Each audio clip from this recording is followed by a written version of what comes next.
Se em simples as campanhas não foram lá tão satisfatórias, nas duplas o Brasil ficou com o título no Rio Open. Rafael Matos e Marcelo Melo deram ao país seu primeiro título 100% brasileiro em nosso ATP 500. Essa foi a segunda vez que o Rafael Matos faturou o caneco, mas no ano passado, quando ele venceu ao lado do colombiano Nicolas Barrientos. Então, por isso que eu digo que o título desse ano, de 2025, é o primeiro título 100% brasileiro no Rio Open. Claro, esse é o destaque do podcast Quadra Principal dessa semana, que ainda vai falar sobre o torneio de simples no Rio de Janeiro e os outros eventos do último final de semana. Deixe seu like, se inscreva no vídeo e fique com a gente até o final dessa edição. 11 anos depois do primeiro Rio Open, finalmente temos um título 100% brasileiro. Rafael Matos e Marcelo Melo venceram o ATP 500 do Rio de Janeiro ao baterem na final os espanhóis Jaume Munar e Pedro Martínez por 6-2 e 7-5. Uma campanha difícil, com 2 vitórias no match tie-break. Uma campanha com uma boa vitória contra os cabeças de chave número 4, dupla fortíssima de Austin Krajicek e o Rajiv Ram. Inesperado, né, Daniel? Esse título de Rafa Matos e Marcelo Melo. Eles que estão aí com aspirações para as Olimpíadas de 2028, faltam 3 anos para lá, eles já estão pensando nas Olimpíadas, o que é bastante surpreendente para mim por causa do Marcelo Melo. Queria saber o que você achou desse título e dessa vontade de jogar os Jogos Olímpicos. Salve, salve, meu amigo Lucas, ouvintes, espectadores do podcast Quadra Principal. Digamos que o título de Melo e Rafa salvaram a campanha, o título salvou, né, a campanha do Brasil no Rio Open, né, já que em simples só tivemos uma vitória, né, vamos falar dos simplistas daqui a pouco, então coube aos nossos duplistas, né, salvarem a campanha brasileira.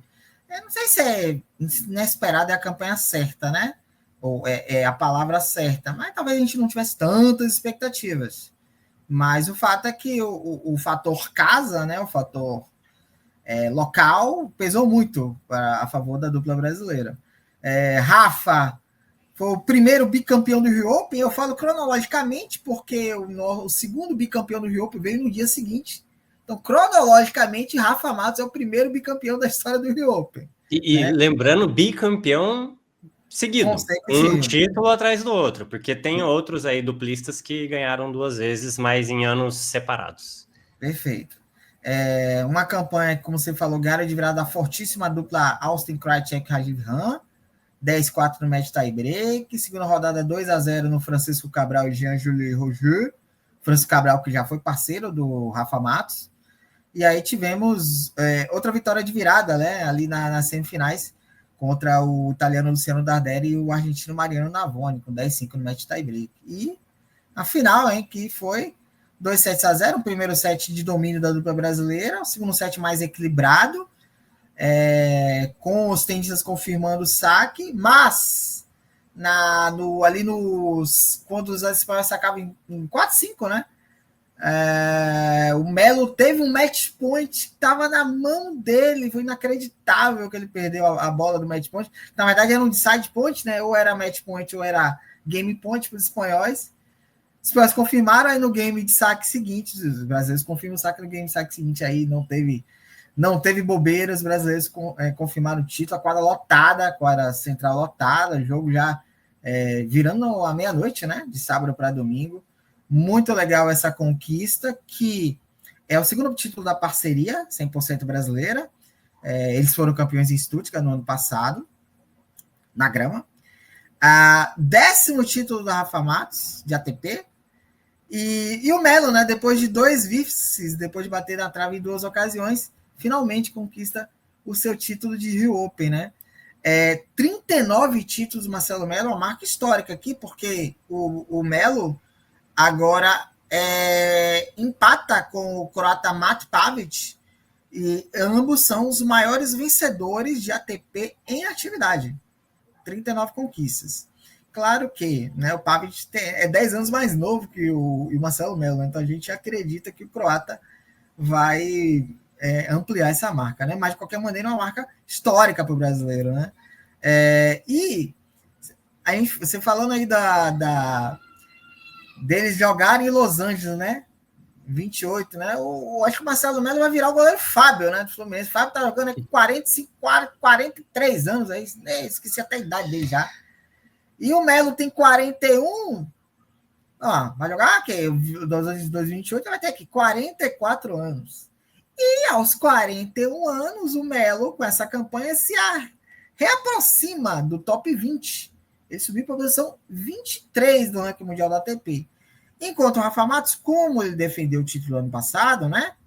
Conquistado ao lado do colombiano Nicolás Barrentos, ele não subiu posição, pelo contrário, ele acabou caindo uma posição, já que não somou pontos, caiu para número 37 do mundo. Mas, de qualquer maneira, uma conquista muito comemorada, né?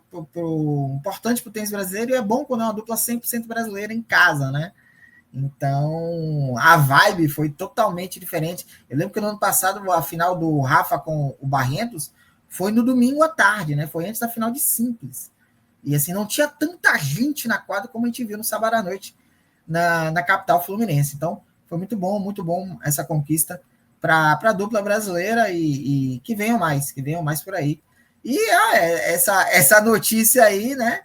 Que a gente achava que as Olimpíadas de Paris seriam a última do Melo, que ele já estava caminhando para a reta final da carreira. Parece que essas conquistas aí vão motivando ainda cada vez mais, né? Brasileiro. Então, muito legal. Então, a dupla, ela te fornece isso, né? A gente tem uma lista de tenistas aí que estão aí, mais ou menos da idade do Melo, veteranos também. Então, a longevidade, não há o mesmo desgaste em simples, então dá para longevidade ser maior. E o Melo sempre se cuidou bem, nunca teve grandes problemas de lesões, também ajuda, né? É bastante. Mas, de qualquer maneira, grande conquista, salvou, digamos assim, a campanha brasileira no Rio. Para mim é inesperado, acho que pela fase dos dois, que era mais ou menos assim, não era nem horrível, mas também não era das melhores. O Marcelo Melo já passou já assim do auge, né? E me surpreendeu a notícia deles quererem jogar juntos os Jogos Olímpicos de Los Angeles. Eu vou com um pouco de cautela, mesmo com esse grande título, e foi um grande título, foi um título assim, falar a verdade, foi um título para calar a boca, porque muita gente, e eu me incluo nisso, a gente estava considerando já, o último ano da carreira do Melo aí, provavelmente, já não está muito legal, vamos ver como vai encerrar, mas provavelmente tour de despedida, e o cara quer continuar, o cara tem prazer nisso, o cara quer continuar vencendo, ama os Jogos Olímpicos e continua com a vontade de perseguir a medalhinha dele, que poderia ter vindo em Londres, poderia ter vindo no Rio 2016, acabou não vindo, e isso é muito legal, realmente. Então, que siga o quanto quiser. Calou minha boca, não tenho nada para falar sobre. Tenho críticas nem nada. Só vou com um pouco de cautela, assim, de ter expectativa demais.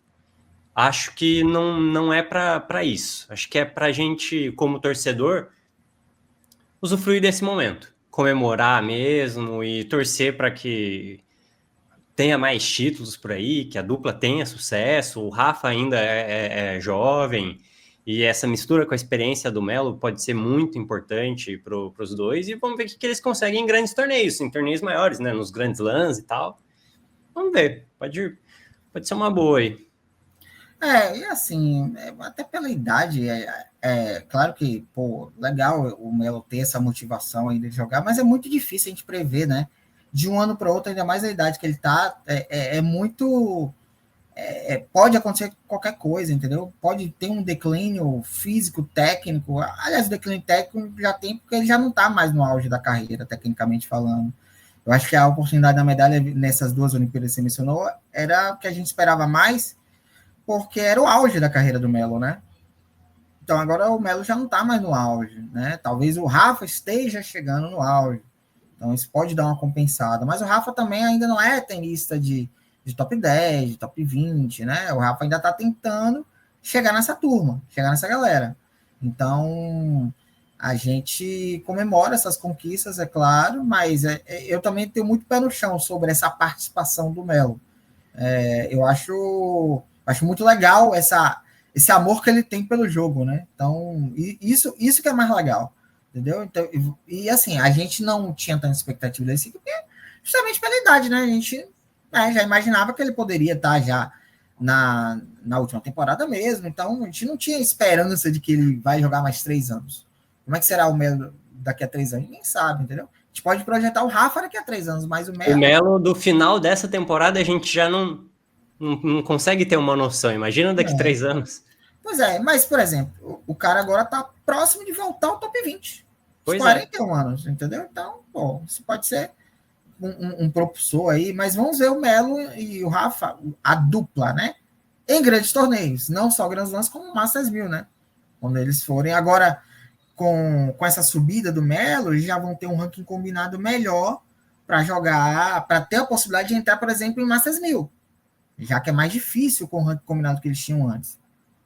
Em Grand Slams entrariam, mas em Masters 1000 é mais difícil. Agora que esse ranking combinado, um com 23 e outro com 37, já fica mais viável eles entrarem em Masters 1000. Por exemplo, o Melo vai jogar em Indian Wells com o Alexander Zverev, justamente porque o ranking combinado com o Rafa ainda não entrava, né?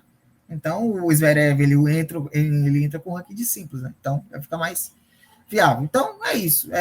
Acho que é uma conquista para ser celebrada, porque uma conquista 100% brasileira em casa, e vamos ver o resto da dupla aí, o andamento da dupla para os próximos torneios, e que venham mais, né? A gente está torcendo por isso. É isso aí. Agora vamos falar da chave de simples do Rio Open, que teve derrotas esperadas para os brasileiros, né, Daniel? Talvez o João pudesse ter ido um pouco mais longe, mas a gente já tinha adiantado já no podcast de análise da chave do Rio Open que uma derrota precoce de primeira rodada seria uma coisa super natural. Primeiro pela idade do João, segundo pelo cansaço dele, que veio de maratonas intermináveis lá em Buenos Aires quando ele ficou com o título, acabou caindo na primeira rodada. Talvez outros brasileiros pudessem ir um pouco melhor, mas também tinham jogos muito equilibrados ali que poderiam dar qualquer coisa, então ficou dentro do esperado, que era pouco, por mais otimismo que a gente tivesse. Mas, assim, eu acho que podiam mais. Eu falei nas chaves que não tinha nenhum confronto aqui que, esse confronto é inviável para o brasileiro passar. Todos os confrontos aqui eram possíveis dos brasileiros avançarem. Nenhum pegou um cabeça de chave, né, na primeira rodada. Mas vamos por partes. Felipe Meligeni, esse talvez tenha sido pior, assim, porque não só perdeu de 2-0 para o Shevchenko, como não esboçou nenhuma resistência, assim, parecia que ele estava desconectado, não sei, sabe? Ruim, atuação ruim, né? Até que perdesse o jogo, o Shevchenko era o favorito, é melhor ranqueado, mas jogando em casa, não ter um mínimo de sei lá, colocar um mínimo de competitividade. Eu senti isso no Meligeni. Então, para mim, foi o pior, assim, dos brasileiros. Thiago Wilde. Thiago Wilde enfrentou esse mesmo Raul Munar na primeira rodada do ano passado e venceu. Perde o primeiro set, vence o segundo set, então você pensa, agora o cara vai embalar, moral, quadra central, sessão noturna, toma um pneu no terceiro set. Então, complicado, né? Thiago Monteiro vence o seu jogo contra o Facundo Dias da Costa, ok. E pegou um segundo jogo em que ele tem mais uma derrota dolorida. Aquela derrota lá de Thiago Monteiro. 7-6 no terceiro set. Poderia sim ter, pelo menos, defendido as quartas de final do ano passado. E essa derrota na segunda rodada fez com que o Thiago Monteiro saísse do top 100. E mais para frente o Thiago Monteiro vai defender pontos importantes, né? Que a gente pensando assim numa classificação para a chave principal de Roland Garros, classificação direta, vai ficar muito difícil. Então era vital ele pelo menos defender os pontos referentes às quartas de final, para ele se manter ali no top 100, né? Então vai ter que remar tudo de novo o brasileiro. Então acho que ele tinha chance de passar pelo taiwanês. Venceu o Facundo Dias da Costa, que muita gente achava que o Facundo Dias da Costa ia ia vencer. Ele venceu. Ele tinha totais condições de vencer o Tseng. E o João Fonseca é esse aqui a gente pode sim contextualizar, né? Porque foi o que você falou. Eu também mencionei que eu estava muito preocupado com a questão física do João, porque a gente sabe que é muito difícil você vir de uma semana desgastante e vencedora e você manter o nível na semana seguinte.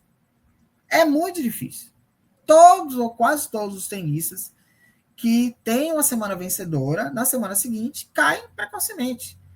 Vou pegar na mesma semana que o João ganhou em Buenos Aires, a gente teve a final de Doha entre Ostapenko e Anisimova, né? Que a Anisimova foi a campeã. As duas caíram na primeira rodada de Dubai.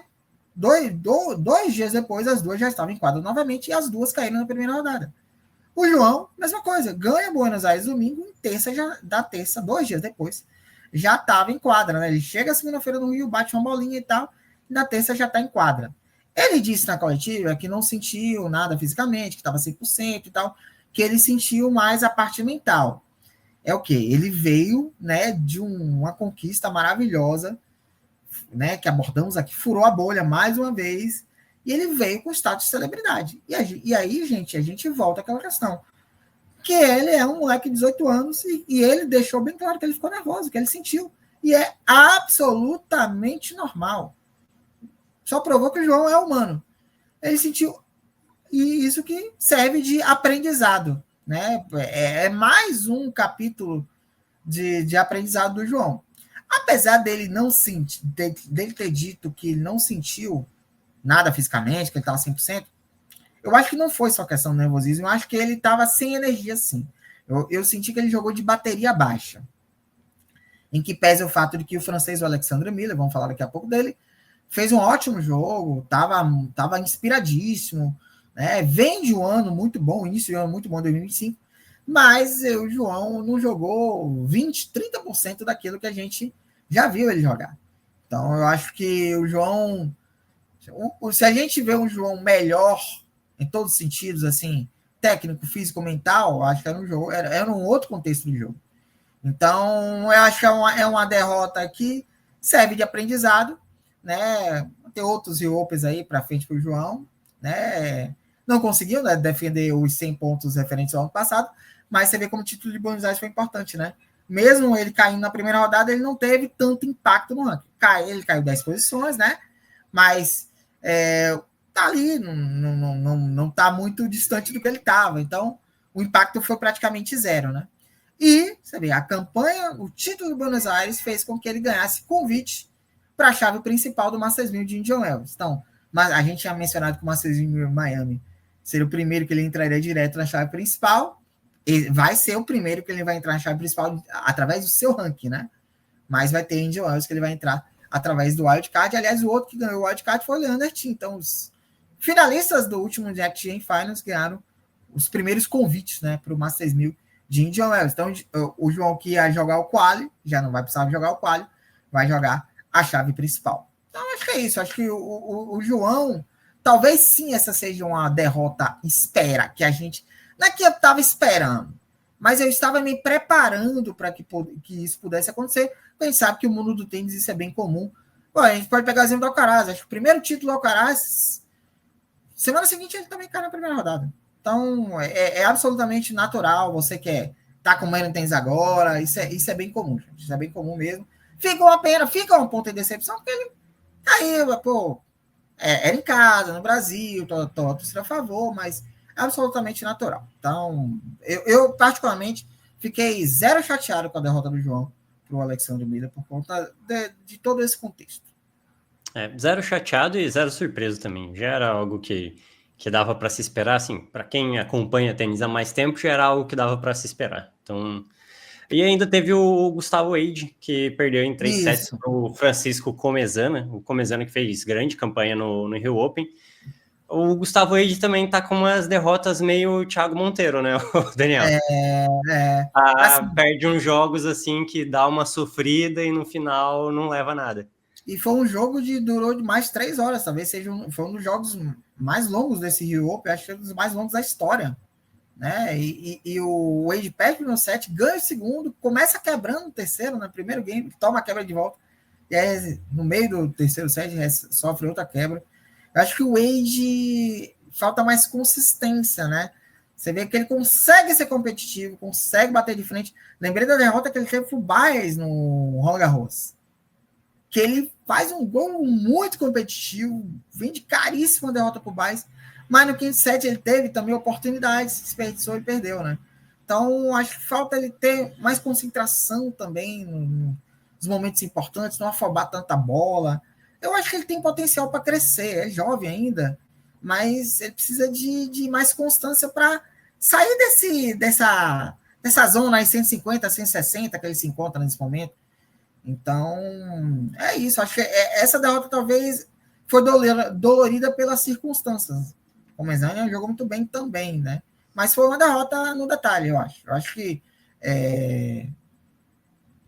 eu acho assim, pelo cartel dos Thiagos e pela falta de tesão do Meligeni, essas 3 derrotas são até mais decepcionantes que a derrota do Wade. É isso, concordo. Bora falar agora dos campeões de simples da última semana. No Rio Open, bicampeonato para o argentino, o Sebastian Baez, o primeiro bicampeão de simples no torneio. Ele venceu o francês Alexandre Miller, que derrotou o João Fonseca. Placar 6-2, 6-3 para o Baez, grande título do argentino, que aproveitou bem a oportunidade, né? Não estava lá num grande começo de ano e agora vence o Rio Open mais uma vez. Muito bom e dá o troco, né? O João foi lá, ganhou na Argentina, batendo um monte de argentino. O Baez vem aqui e ganha o Rio Open. No ATP 500 de Doha, Andrei Rublev, ora. Faturou seu primeiro título na temporada, venceu Jack Draper na final por 7-5, 5-7 e 6-1. Na campanha fez 3 jogos seguidos indo ao terceiro set. Vamos ver se retoma uma boa fase com esses grandes resultados aí em Doha. Se para de se torturar em quadra também, muito importante. Mas que ele volte a recuperar a felicidade de estar jogando tênis. E acho que isso é o principal. Antes de qualquer resultado, que ele recupere a felicidade de estar em quadra. Já no WTA 1000 de Dubai, Mirra Andreeva conquistou o maior título de sua carreira ao vencer Clara Tauson na final por 7-6 e 6-1. Uma decisão entre duas tenistas da nova geração. A Andreeva, realmente muito nova, 17 anos ainda. A Tauson, nova também, com seus 22 anos e fazendo aí sua primeira grande final na carreira. Muito legal, ela aparecendo aí. E a Andreeva, que em sua campanha simplesmente derrotou a Vondrousova, a Swiatek e a Rybakina. 2 campeãs de Wimbledon e uma tetra campeã de Roland Garros. Então, não foi pouca coisa, não. Foi uma belíssima campanha da Mirra Andreeva, batendo aí 3 campeãs de Grand Slam. E com isso, a russa entra no top 10 do ranking mundial da WTA, é a 9ª colocada. Eu posso chamar o Sebastian Baez de tenista carnaval? Porque ele sempre aparece nessa época do ano, fevereiro, né? Março. Tenista carnaval, né? Conquista o primeiro bicampeonato em simples, né? Do Rio, o segundo bicampeonato, né? Eu falei do Rafa Matos, né? Ele ganhou no dia seguinte.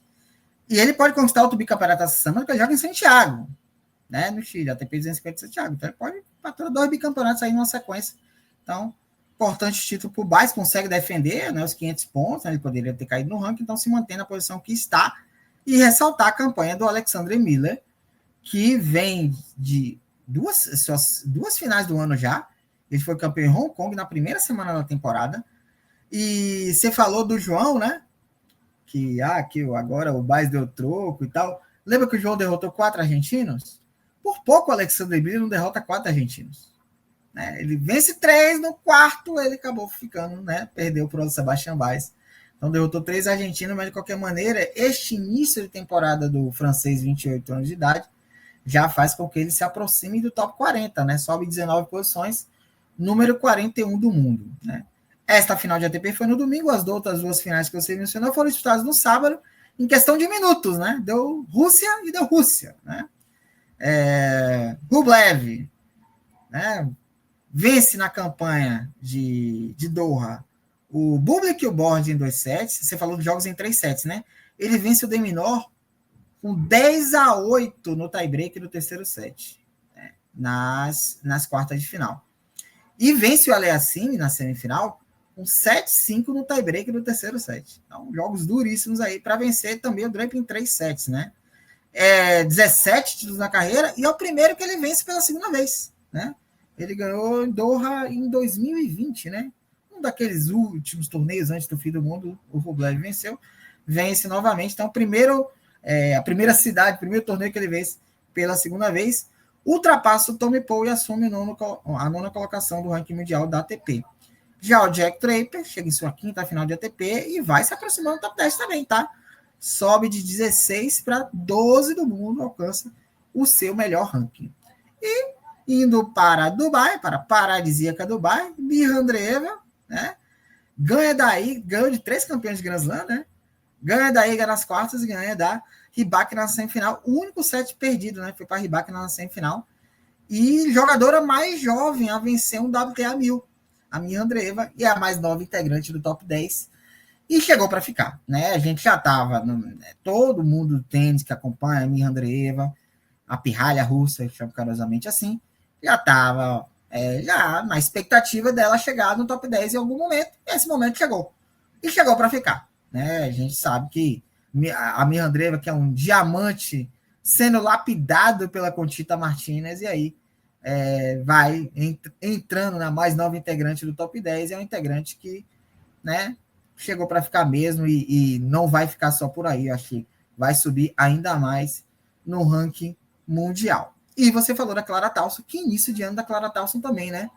Se reaparecendo, né? No circuito, né? Segunda final do ano, ela que foi campeã em Auckland, e ganhou da Sabalenka. Você falou que a Andreeva ganhou da Iga e da Rybakina. A Clara Tauson ganhou da Sabalenka na Serodá com acachapante 6-3 e 6-2. Uma vitória, 3-7, 7-6 no terceiro. Não, vitória com autoridade, né? E já vai se aproximando do top 20, né? Subiu 15 posições, número 23 no mundo, a dinamarquesa de 22 anos de idade, alcança o melhor ranking de sua carreira. E a Tauson já tá um tempasso aí já, né? Se a gente, assim como a Andreeva já tá aí há pelo menos uns 3 anos, midiaticamente falando, e parece que ela já é super experiente já, sendo que ela só tem 17, a Tauson deve estar aí há uns 5, 6 anos já, e agora chega em sua primeira grande final, ainda com 22 anos. Olha, claro, acho que a Mirra Andreeva é um prospecto ainda maior, mas olho na Clara Tauson, hein? Teve uns problemas físicos aí ao longo dos últimos anos. Se tiver realmente recuperada aí 100%, olho nela. Isso a prejudicou, né? Ela saiu do top 100, né? Foi recuperando terreno e agora parece ser o ano dela mesmo, né? O ano eu posso dizer que é afirmação, né? Porque ela tá no melhor ranking agora, então é o ano de afirmação mesmo, de fincar a sua bandeira ali entre as melhores, né, do circuito. Então, continuando esse crescimento, top 20 é questão de tempo. É isso. É assim, a gente encerra essa edição do podcast Quadra Principal. Obrigado para você que ficou com a gente aqui até o final, quase meia hora de podcast. Se inscreva no nosso canal, deixe o like no vídeo, deixe seu comentário também, o que você achou do Rio Open. E até a próxima, pessoal. Falou, bom carnaval para vocês, curtam bastante e até a próxima.